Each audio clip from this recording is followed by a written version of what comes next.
کہ بانی چونکہ جیل کے اندر ہیں، وہ باہر نہیں آ سکتے ہیں، بہت سارے معاملات کھل کے خود سے ظاہر ہے وہ نہیں کر سکتے، تو ایسا ہو سکتا ہے کہ کچھ لوگ ان کے بہاف پہ غلط بیانی کر رہے ہوں اور اتنی بڑے پیمانے پہ کر رہے ہوں کہ جی شیر افضل مروت جیسے آدمی کو پارٹی سے نکال دیں اور بانی کو پتہ ہی نہ ہو؟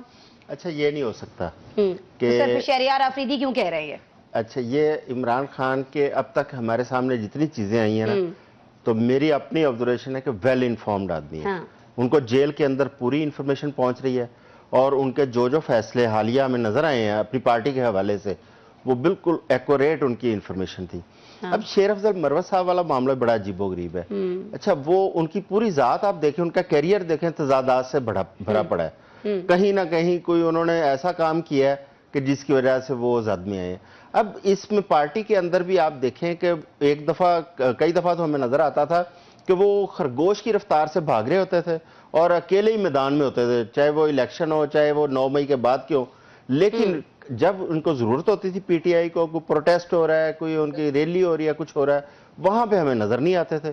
کبھی بیمار ہو رہے ہوتے تھے، کبھی ان کو کوئی اور مسئلہ، کبھی ملک سے باہر.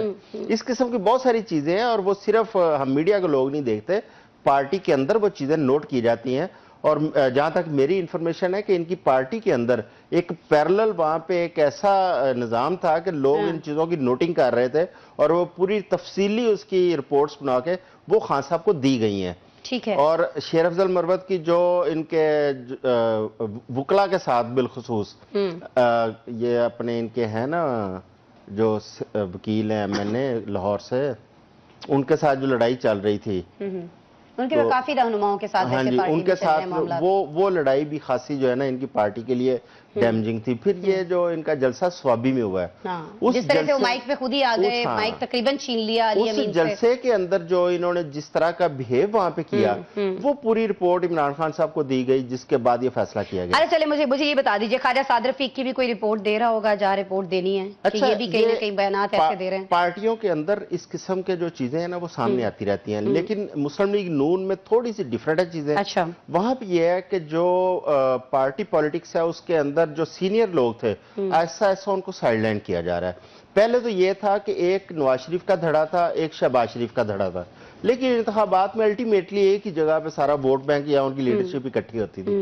اس کے بعد اولادیں آئی ہیں. اب حمزہ شہباز کا علیحدہ دھڑا ہے، مریم نواز کا علیحدہ ہے. اور اس وقت جو پولیٹکس نظر آ رہی ہے میاں نواز شریف کی جو بیٹی ہیں انہی کی نظر آ رہی ہے، کیونکہ حمزہ شہباز کو وہاں پہ ایک دفعہ ٹرائی کر کے دیکھ چکے ہیں. اب وہ جو ان کے نیچے جو بی سی کیٹیگری کی جو ان کی قیادت ہے، وہ اس وقت مسائل کا شکار ہے، کیونکہ مریم نواز اپنی پسندیدہ لوگوں کو آگے لے کے آ رہی ہیں، اور میاں نواز شریف کے ساتھی آپ دیکھیں نا، شاہد خاقان عباسی صاحب، اسی طرح سب سے پہلے چودھری نثار صاحب، اس کے بعد ایک لمبی ان کی بھی لائن ایک آپ کو قطار نظر آئے گی. جو آج کل بڑے انٹرویوز دیتے پھر رہے ہیں.